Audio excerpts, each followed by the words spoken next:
Hello students, welcome to the fundamental. So students, आज की इस वीडियो में हम लोग सीखने वाले इलेक्ट्रोफाइल के बारे में। आपके सामने कुछ प्रॉब्लम्स दे रखा हुआ जो कि नीट का पीवाईक्यू है, उसको भी हम लोग डिस्कस करेंगे कॉन्सेप्ट और क्लियर करने के लिए, और साथ ही कितने तरीके से इलेक्ट्रोफाइल फॉर्म कर सकता है उसको भी डिस्कस करेंगे, जो कि आपके आगे स्लाइड से मिलेगा। स्टार्ट करने से पहले एक बार आपको ब्रीफ कर देते हैं। हम लोग अभी फिलहाल पढ़ रहे हैं, जो कि पहला 2 लेक्चर हो चुका है, जिसमें हम लोग देखे हैं बेसिकली ऑर्गेनिक केमिस्ट्री का बेसिक्स, जिसमें फर्स्ट लेक्चर में हम लोग सीखे हैं न्यूक्लियोफाइल इलेक्ट्रोफाइल के बारे में सीखे थे। फिर बॉन्ड पोलरिटी को देखे थे कि बॉन्ड पोलरिटी का अगर हमें आइडिया है, जैसे कार्बन क्लोरीन का बॉन्ड पोलरिटी कैसा होगा, अगर इस बॉन्ड पोलरिटी का आइडिया है तो ये बॉन्ड इधर की ओर टूटेगा, इसलिए हम बॉन्ड फ्यूजन को सीखे थे। बेसिकली हम लोग सीखे थे कि अप्रोच कैसे लिया जाए कोई भी क्वेश्चन को सॉल्व करने का। वो अगर आप वीडियो नहीं देखे तो जरूर जाके देखिए, वो उसका लिंक डिस्क्रिप्शन में हम दे देंगे। फिर सेकंड में हम लोग न्यूक्लियोफाइल के बारे में देखे थे, और आज के इस वीडियो में हम लोग इलेक्ट्रोफाइल देखेंगे। अच्छा हाँ, एक चीज़ और, न्यूक्लियोफाइल वाले लेक्चर में एक कॉन्सेप्ट छुप गया था। वो कॉन्सेप्ट क्या है कि जब कभी भी आपका H2O2 अगर एक मॉलिक्यूल है तो this will be more nucleophilic than H2O। क्यों होता है? क्योंकि यहाँ ऑक्सीजन ऑक्सीजन पहली बात तो सिंगल बॉन्ड होता है, ठीक है, और यहाँ पे लोन पेयर होता है। तो ये लोन पेयर क्या करेगा, आपस में रिपेल करेगा। इस कारण ये अनस्टेबल होता है, इसलिए जल्दी टूटना चाहता है, ये जो बॉन्ड है जल्दी टूटना चाहता है, इसलिए ये रिएक्शन को ड्राइव करता है, ठीक है। सो ये रीजन है आपका H2O2 is more reactive than H2O as a nucleophile. जब आप क्या बोलते हैं बेयर विनेगर ऑक्सीडेशन रिएक्शन पढ़ेंगे तो वहां पे आपको इसका रोल दिखेगा, ठीक है। तो चलिए स्टार्ट करते हैं। पहले देख लेते हैं किस किस तरीके से आपका इलेक्ट्रोफाइल फॉर्म करता है। यस, देखिए जनरली आपको अगर रिएक्टिव इंटरमीडिएट का अगर ध्यान में होगा, रिएक्टिव इंटरमीडिएट में हम लोग क्या क्या पढ़ते हैं, जैसे एक कार्बोकैटायन होता है, दूसरा कार्बन आयन होता है, तीसरा आपका बेंजाइन आप बोल सकते हैं, ठीक है, कार्बीन बोल सकते हैं, नाइट्रीन बोल सकते हैं, ये सब जनरली हम लोग पढ़ते हैं, ठीक है। तो आप देखिए ये कार्बोकैटायन कैसा सिस्टम है, 6 इलेक्ट्रॉन सिस्टम है आपका। फिर कार्बन आयन 8 इलेक्ट्रॉन सिस्टम है, ठीक है। बेंजाइन में भी आपका पाई बॉन्ड ही रहता है, बेंजाइन में आपका क्या रहता है, इस तरह से पाई बॉन्ड रहता है। और कार्बीन में अगर CCl2 की बात करें, ये भी आपका ऑक्टेट कंप्लीट नहीं है, और नाइट्रीन में भी ऑक्टेट कंप्लीट नहीं है। तो हमें क्या दिख रहा है, एक केस कार्बोकैटायन है जो कि हमारा इलेक्ट्रोफाइल हो सकता है, कार्बीन हमारा इलेक्ट्रोफाइल हो सकता है, और नाइट्रीन हमारा इलेक्ट्रोफाइल हो सकता है। बस वही देखना है। जैसे फर्स्ट केस में आपका दे रखा हुआ, अगर हम एल्कीन का प्रोटोनेशन कराते हैं तो उस केस में क्या होता है, हमारा कार्बोकैटायन फॉर्म करता है। और कैसे फॉर्म करता है, मोस्ट स्टेबल कार्बोकैटायन हम लोग बनाने की कोशिश करते हैं। सो ये क्या हो गया, ये एक इलेक्ट्रोफाइल है, मतलब जब कभी भी आपका एल्कीन को हम प्रोटोनेशन करा रहे हैं तो, ठीक है, पहला केस। दूसरा केस क्या है, जब कभी भी आपके पास रिएक्शन में अल्काइल हैलाइड दे रखा हुआ है और कोई भी एक लुईस एसिड है, जैसे आपका AlCl3 है, तो ये क्या करता है, ये जो हैलोजन है ये इसके साथ रिएक्ट करता है और आपका एक कार्बोकैटायन फॉर्म करता है और AlCl4- फॉर्म कर देगा। अगर यहाँ पे X अगर Cl है तो AlCl4- करता है। इसका मैकेनिज्म क्या होता है, देखिए, जैसा कि हम जानते हैं ये क्लोरीन है और इसका लोन पेयर है, और AlCl3 क्या है, क्या बोल रहा है यहाँ पे, लुईस एसिड। मतलब क्या हुआ, लुईस एसिड का मतलब इसके पास अवेबिलिटी है, ये और इलेक्ट्रॉन लेना चाहेगा, यानी डिफिशियंसी है। तो इस केस में क्या होगा आपका, एक सेकेंड, ऐसे क्यों हो रहा है, हाँ, ये क्या करेगा, ये इधर डोनेट करेगा, और डोनेट करेगा तो इसके कारण क्या फॉर्म करेगा, RCAlClClCl।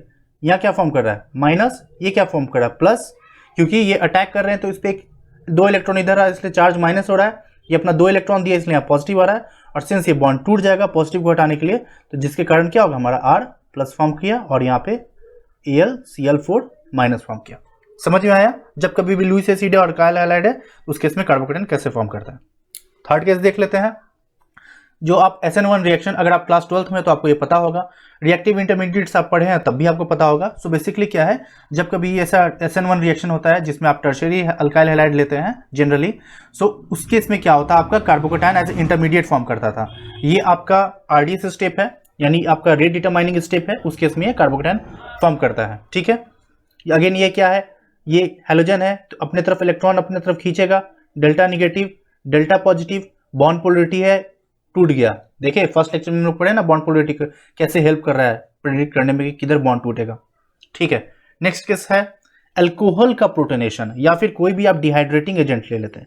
डिहाइड्रेटिंग एजेंट मतलब डिहाइड्रेशन, मतलब माइनस ऑफ वाटर, हाइड्रेट मतलब H2O का एडिशन, डिहाइड्रेट मतलब उल्टा हो रहा है, यानी माइनस ऑफ वाटर। कैसे होगा? यहाँ ऑक्सीजन के पास लोन पेयर है, ये H+ है, ये इसको डोनेट किया तो आपका क्या फॉर्म किया? पॉजिटिव हुआ।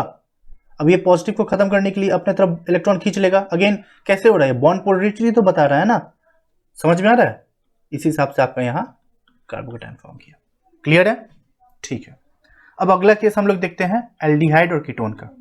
जैसे आपका ये क्या हो गया? ये एल्डिहाइड है, ये क्या है? कीटोन है, ये भी हम R ले देते हैं, कोई एक अल्काइल ग्रुप है। तो बेसिकली कार्बोनिल की बात की जा रही है। अब प्रोटोनेशन मतलब H+ का मीडियम है, ऑक्सीजन के पास लोन पेयर है, अटैक करेगा, क्या फॉर्म किया? OH पॉजिटिव आया, ये सिस्टम रहा। अब ये पाई बॉन्ड है, याद करो बोले थे पाई बॉन्ड टूट जाता है आसानी से, ऐसे गया OH हाइड्रोजन कार्बोकेटायन, और वही कीटोन रहता तो H की जगह यहाँ हमारा R रहता।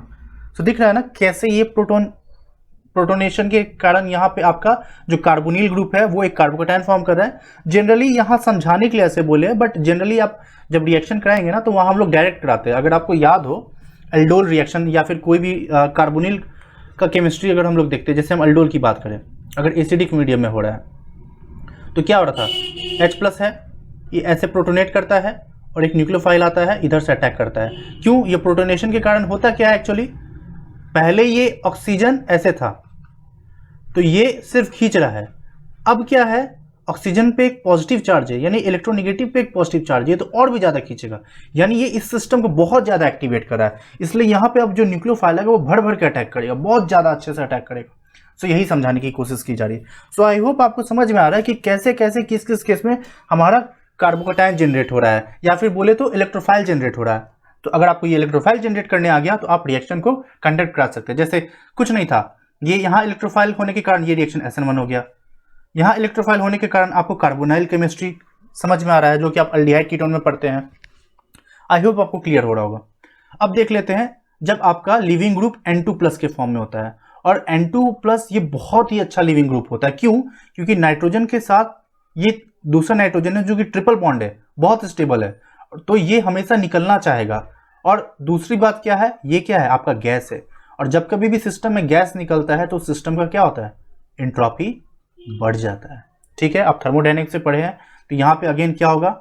ऐसे टूटेगा बॉन्ड, R पे पॉजिटिव आया प्लस N2 आया, निकल गया। क्लियर? ठीक है, नेक्स्ट बढ़ते हैं। ये बहुत इंपॉर्टेंट है, ये बहुत इंपॉर्टेंट इसलिए बोला जा रहा है क्योंकि जनरली इस पे क्वेश्चन बहुत घुमाता है, हर बार घुमाता है। इसमें क्या होता है, या कि आपका जैसे ये हैलोजन दे रखा है ना, तो ये इसके साथ इस तरह से रिएक्ट करेगा और यहाँ पे ऐसा इंटरमीडिएट बनाएगा। किसी केस में कार्बोकेटायन बनता है, किसी केस में कार्बोनायन बनता है, डिपेंडिंग अपॉन द रिएजेंट। उसके कारण अगर वो सिस्टम एरोमेटिक है तो वो बनेगा। जैसे कि यहाँ पे आपका AgNO3 दिया हुआ है, और Ag का क्या प्रॉपर्टी होता है? वो हैलोफिलिक होता है। क्या होता है? हैलोफिलिक। हैलोफिलिक कहने का सेंस हो गया, हैलो यानी हैलोजन, और फिलिक यानी लविंग, यानी हैलोजन को लविंग, यानी Ag के साथ ही इंटरेक्ट करता है और ये बॉन्ड को अपने ओर खींचता है। इस कारण यहाँ क्या होता है? आपका एक कार्बोकेटायन फॉर्म किया। अब ये कार्बोकेटायन कैसा सिस्टम है? ये आपका एरोमेटिक हो गया। एरोमेटिक होने के लिए क्या चाहिए था? 4n+2 सिस्टम चाहिए, तो यहाँ आपका एरोमेटिक बन गया। ठीक है, तो इस कारण ये अगेन ये कार्बोकेटायन फॉर्म करेगा। तो इस पे क्वेश्चन बहुत घुमाता है, इसको मैं स्टार्ट कर देते हैं। इससे बहुत क्वेश्चन जनरली GOC हो गया या हर जगह बनता है ऐसा क्वेश्चन। ठीक है, अगेन नेक्स्ट केस है जब आप BF3 ले रहे हैं। एक सेकंड देख ले टाइम क्या हो गया, या 9 मिनट हो गया, थोड़ा जल्दी करते हैं। BF3 हो गया। अभी क्या है? अगेन लोन पेयर है। BF3 क्या मॉलिक्यूल है? यहाँ हम ऐसे ही लिख रहे हैं, मतलब BF3 को ऐसे डिनोट कर रहे हैं, अदरवाइज BF3 को देखे तो ये प्लानर होता है मॉलिक्यूल। ठीक है, for the sake of convenience ऐसे कर रहे हैं। तो क्या होगा? इसका लोन पेयर इस पर अटैक करेगा। क्यों करेगा? क्योंकि एक लुईस एसिड है। ठीक है, ये इलेक्ट्रॉन डेफिशिएंट मॉलिक्यूल है, ये लोन पेयर है। हाँ, ये आपका ऑक्टेट कंप्लीट है, लोन पेयर है ये, इसलिए न्यूक्लियोफिलिक in नेचर है। तो न्यूक्लियोफाइल इलेक्ट्रोफाइल पर अटैक किया, आपका क्या सिस्टम फॉर्म किया? ROBF3 लिख सकते हैं, और माइनस H पे पॉजिटिव, ये बॉन्ड टूट जाएगा। क्या फॉर्म कर रहा है? R पॉजिटिव हुआ, और आपका यहाँ पे OH BF3 minus. So I hope आपको समझ में आ रहा है ना कि कैसे। अगेन कुछ नहीं है, यहाँ पे भी तो वही हो रहा है ना, एक न्यूक्लियोफाइल इलेक्ट्रोफाइल। ठीक है, इजी है। ठीक है, नेक्स्ट बात करते हैं। ये देखिए, ये इस केस में क्या है, प्रीवियस अगर आपको याद हो तो हम लोग बात किए थे अल्काइल हैलाइड की, किधर गया आपका ये अल्काइल हैलाइड, और अभी वाले केस में क्या है, एसाइल हैलाइड है, यानी यहाँ पे एक कार्बोनिल ग्रुप आ गया है। अगेन जैसा हम लोग वहां देखे थे सिमिलर केस यहाँ जाएगा, AlCl3 के प्रेजेंस में इसके साथ इंटरेक्ट करेगा, ये बॉन्ड टूटेगा तो यहाँ क्या फॉर्म करेगा, यहाँ आपका कार्बोकैटायन फॉर्म करेगा। अब ये कार्बोकैटायन एसाइल से जुड़ा हुआ, इसको हम एसाइल कैटायन बोल सकते हैं, ठीक है। सिमिलर केस यहाँ है, इसका मतलब क्या है, सेम रिएजेंट है एनहाइड्रस AlCl3, अगेन वो इसके साथ रिएक्ट करेगा, तो सिमिलर केस यहाँ पे क्या होगा, ये ऐसे खुल जाएगा और आपका ये कार्बोकैटायन यहाँ फॉर्म करेगा। इस केस में भी क्या होगा, ये ऐसे बॉन्ड टूट जाएगा, आपका ये कार्बोकैटायन फॉर्म करेगा। क्लियर हो रहा है? और ये कार्बोकैटायन स्टेबल भी हो रहा है, क्यों हो रहा है, देखो बगल में ऑक्सीजन है, लोन पेयर है, ये इलेक्ट्रॉन दे देगा, इसके कारण क्या होगा, ये इसका ऑक्टेट कंप्लीट हो रहा है।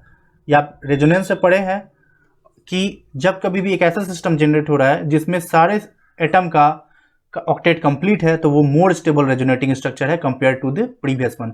इसमें देखो यहाँ पे कार्बोकैटायन है और इस केस में भी ये कार्बोकैटायन है, लेकिन यहाँ सॉरी ये पॉजिटिव यहाँ नहीं, पॉजिटिव यहाँ आएगा, ठीक है। ये बहुत स्टेबल रेजोनेटिंग स्ट्रक्चर है, क्यों, क्योंकि यहाँ सारे सिस्टम का, सारे एटम का ऑक्टेट कंप्लीट है, बट इस केस में नहीं है। क्यों, कैसे बोल रहे हैं, R पॉजिटिव, इस कार्बन से तो 3 ही बॉन्ड लगा ना, 1 2 3, एक बॉन्ड का है नहीं है ना, बट इसमें तो देखो 1 2 3 4 बॉन्ड है, तो इसलिए ये स्टेबल है।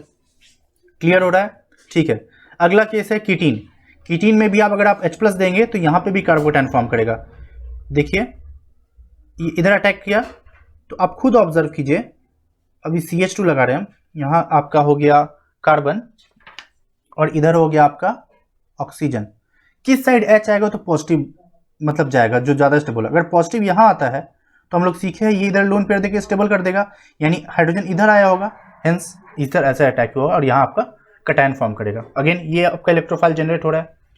सिमिलर केस यहाँ है, ये आपका X है, बेसिकली AlX3 है, अगेन X2 है, X डबल बॉन्ड X है, वही फिर क्या मैकेनिज्म होगा, X लोन पेयर AlCl3, ये ऐसे अटैक किया, X पॉजिटिव AlCl3 माइनस, ये बॉन्ड टूट जाएगा तो X+ बनेगा और आपका Al, अगर X क्लोरीन है तो Cl4 माइनस। क्लियर है? सिमिलर चीज अगेन यहाँ पे भी वही चीज है।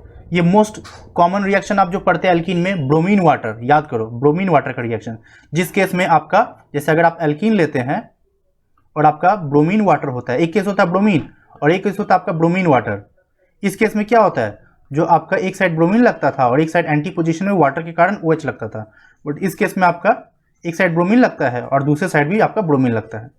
तो ये वो वाला रिएजेंट है। तो कैसे हो रहा है, ये दोनों साथ में रिएक्ट किया तो HOX बनाता है और HOX को आप तोड़ेंगे तो OH- और X+ के फॉर्म में टूटेगा, तो ये आपका ये X+ कैटायन हो गया। अगेन इंटर हैलोजन कंपाउंड है, उस केस में भी क्या है, ये आपका कैसे टूटेगा, आप P ब्लॉक एलिमेंट पढ़े इंटर हैलोजन, वही चीज है, ये कैसे टूटेगा, Cl- और Br+ के फॉर्म। ठीक है। नेक्स्ट केस है आपका NO2+ का। ये याद कीजिए हम लोग लास्ट वीडियो में देखे थे जब क्वेश्चन सॉल्व करे थे, ये नाइट्रेटिंग मिक्सचर है।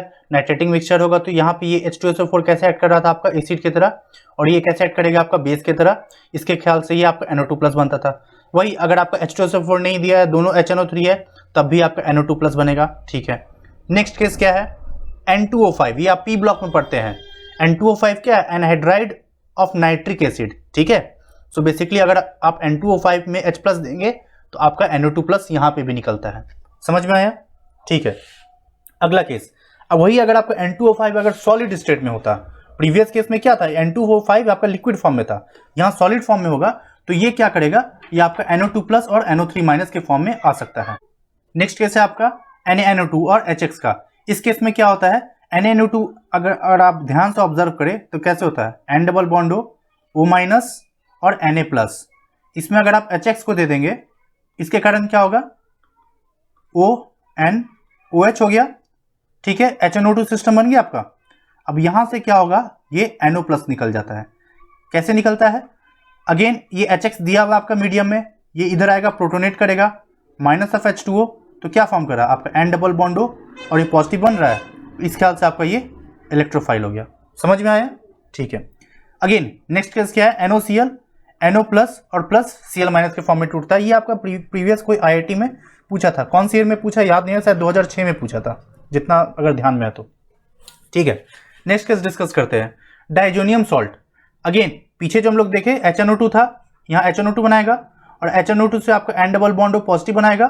तो जब कभी भी N डबल बॉन्ड पॉजिटिव होता है, आप पढ़ेंगे अमीन वाले रिएक्शन में, प्राइमरी अमीन, सॉरी ये प्राइमरी अमीन हो तो, सेकेंडरी अमीन हो तो, या टर्शरी अमीन हो तो उसके साथ रिएक्शन जाता है। यहाँ क्या है, नाइट्रोजन के पास लोन पे है, ये न्यूक्लियोफाइल हो गया और ये आपका इलेक्ट्रोफाइल हो गया, अटैक करेगा तो आपका कुछ इस तरह का N2 plus diazonium salt form करता है।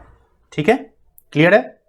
ठीक है, नेक्स्ट एरोमेटिक कंपाउंड, ये बहुत इंपॉर्टेंट है। अभी आपको हम जस्ट एक ग्लिम्स दे रहे हैं, बट एरोमेटिक कंपाउंड का जो रिएक्शन होता है इलेक्ट्रोफिलिक सब्स्टिट्यूशन रिएक्शन, इसके लिए अलग वीडियो में हम लोग डिटेल स्टडी करेंगे। देखिए होता क्या है, जैसे अगर आप AlCl3 ले रहे हैं और Cl2 ले रहे हैं, याद कीजिए हम लोग जस्ट थोड़ी देर पहले देखे इसके प्रेजेंस में क्या फॉर्म करेगा, Cl प्लस फॉर्म करेगा। Cl प्लस एक इलेक्ट्रोफाइल है, बेंजीन क्या है, न्यूक्लियोफाइल है, यहाँ पाई इलेक्ट्रॉन है।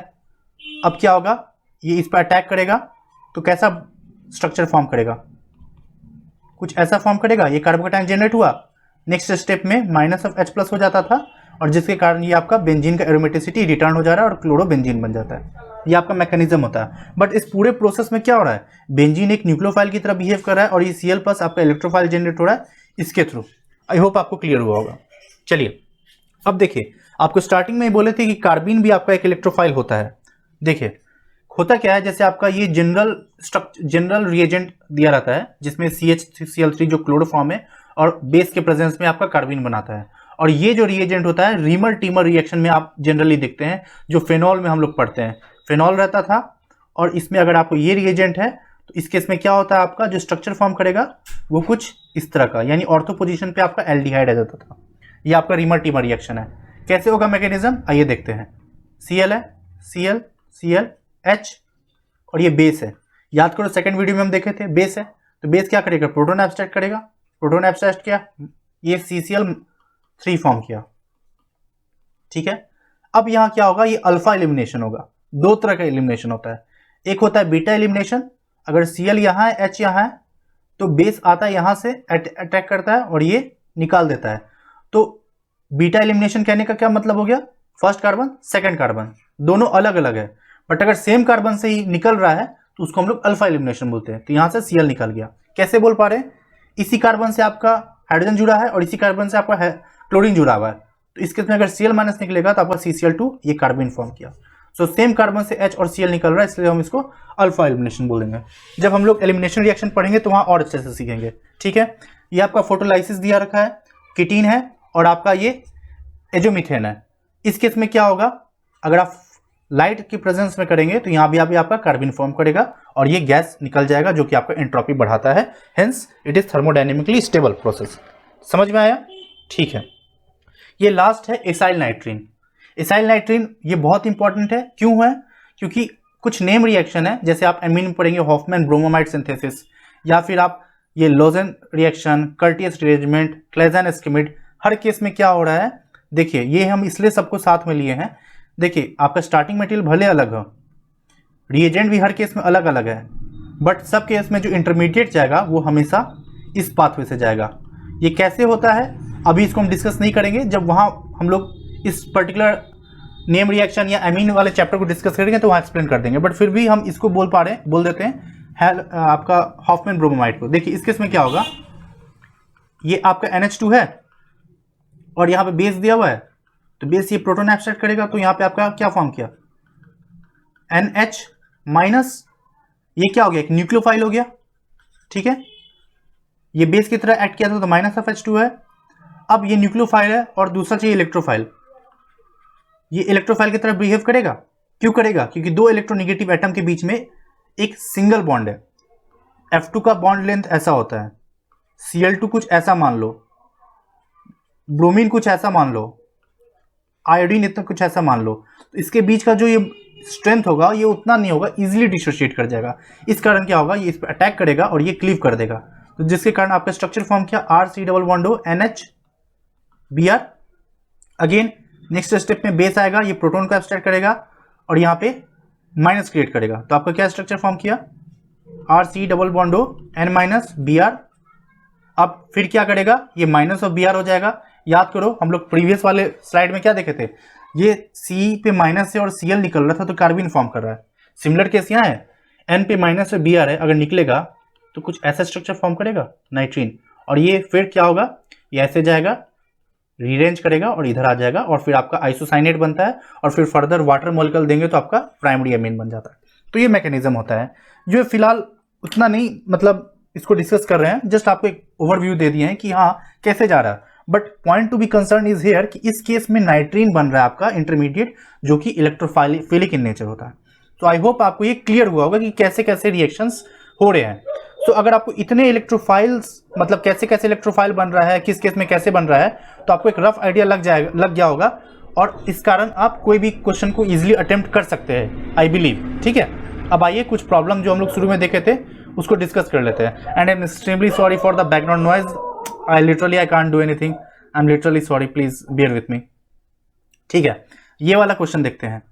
ये तो हम लोग जस्ट देख ही लिए, जो CHCl3 था और NaOH है, रिमर टीमर रिएक्शन है, तो इसमें कार्बिन बनता आपका इंटरमीडिएट, या अनायन है, नहीं कार्बिन है, ये आपका बन गया, खत्म कहानी। ये आपका नीट का क्वेश्चन है, ये आपका IIT में भी पूछा हुआ है। ठीक है, यहाँ इलेक्ट्रोफाइल का आपका डेफिनेशन से रिलेटेड क्वेश्चन है। क्या पूछ रहा है, करेक्ट स्टेटमेंट रिगार्डिंग इलेक्ट्रोफाइल। हम लोग क्या जानते हैं, इलेक्ट्रोफाइल क्या होता है आपका, जिसके पास इलेक्ट्रॉन की कमी होती है और उसको इलेक्ट्रॉन चाहिए। तो कमी यानी या तो पॉजिटिव चार्ज हो या फिर एक ऐसा सिस्टम हो जो कि न्यूट्रल हो और ऑक्टेट का कंप्लीट नहीं हो, जैसे BF3। क्या कह रहा है, इट इज निगेटिवली चार्ज, नहीं न्यूक्लियोफाइल होता है। निगेटिवली चार्ज, नहीं, गलत। Electrophiles are generally neutral species and can form a bond accepting a pair of electrons. हाँ ठीक है, एक न्यूट्रल स्पेसीज जैसे BF3 और एक इलेक्ट्रॉन एक्सेप्ट कर सकता है जैसे NH3 हो गया, ऐसे एक्सेप्ट किया। डी क्या कह रहा है, ये हो सकता है, डी को भी देख लेते हैं, कैन बी आइदर न्यूट्रल और पॉजिटिवली चार्ज। हाँ पॉजिटिव चार्ज, हम लोग अभी तो पूरा वही तो देखे हैं ना, पॉजिटिव चार्ज, इसलिए मोर सुटेबल आंसर डी होगा। समझ में आया? ठीक है, ये क्वेश्चन देखते हैं। ये तो क्वेश्चन हम लोग किए ही थे, जो प्रीवियस वीडियो सॉल्व करे थे न्यूक्लियोफाइल, वहां पे ही किए थे। देखो ये नीट में भी पूछा हुआ है, स्ट्रेट फॉरवर्ड है, अभी हम लोग देखे भी है। HNO3 और H2SO4 में H2SO4 आपका एसिड की तरह काम करता था और HNO3 बेस की तरह काम करता था। काम खत्म। ये लास्ट क्वेश्चन है और literally I want to finish this video as soon as possible because background noise ज्यादा हो रहा है, so please bear with me. So इस क्वेश्चन में क्या कह रहा है, electrophilic nitration, again electrophilic substitution reaction है। किस केस में कह रहा है, चारों का स्ट्रक्चर अगर हम ड्रॉ करें, ये आपका बेंजीन हो गया, ये आपका बेंजोइक एसिड हो गया, ये नाइट्रोबेंजीन हो गया और ये टॉल्विन हो गया। किस केस में इलेक्ट्रोफिलिक सब्स्टिट्यूशन रिएक्शन होगा, उसी केस में होगा जिसमें मोर मतलब रिंग ज्यादा रिच होगा। क्यों? क्योंकि हम लोग डेफिनेशन में देखे थे जो मैकेनिज्म है कि ये न्यूक्लियोफाइल की तरह बिहेव करता है, तो न्यूक्लियोफाइल की तरह बिहेव जो अच्छे से करेगा वो मोर न्यूक्लियोफिलिक होगा। देखो बेंजीन तो करता है, ये विड्रॉइंग ग्रुप है तो ये खींच लेगा तो डीएक्टिवेट कर देगा, तो ये नहीं। नाइट्रो भी डीएक्टिवेटिंग ग्रुप है, खींच लेगा तो नहीं। ये डोनेटिंग ग्रुप है, किसे हाइपर कंजुगेशन के थ्रू रिंग में देगा, इसलिए रिंग मोर इलेक्ट्रोफिलिक न्यूक्लियोफिलिक के नेचर होगा, तो इसके हिसाब से आंसर आपका टॉल्विन हो जाएगा। तो आई होप आपको समझ में आया होगा कि कैसे कैसे सॉल्व हो पा रहा है। सो आज की इस वीडियो में हम लोग पूरा सीखे कि किस किस केस में इलेक्ट्रोफाइल फॉर्म कर रहा है। मोस्टली हम लोग कार्बोकैटायन के बारे में स्टडी किए और आपका कार्बिन के बारे में स्टडी किए और आपका नाइट्रीन के बारे में स्टडी किए। यही सेट ऑफ जो आपका इंटरमीडिएट होता है जो फॉर्म करता है रिएक्शन के बीच में, और वो इलेक्ट्रोफिलिक होता है, और न्यूक्लियोफाइल तो हम लोग सीख चुके हैं और उसके बेसिस पर रिएक्शन होता है। सो आज की इस वीडियो में इतना ही रखते हैं। आपको वीडियो में पसंद आया होगा तो लाइक शेयर सब्सक्राइब जरूर कीजिएगा। कोई भी डाउट हो तो कमेंट में पूछ लीजिए, और नेक्स्ट वीडियो में हम लोग देखते हैं रिएक्टिव इंटरमीडिएट को स्टार्ट करेंगे या फिर आपका इलेक्ट्रॉनिक इफेक्ट स्टार्ट करेंगे। ठीक है, सो आज के इस वीडियो में इतना ही रखते हैं। So thanks guys, thanks for joining. मिलते हैं अगले वीडियो में। Thank you.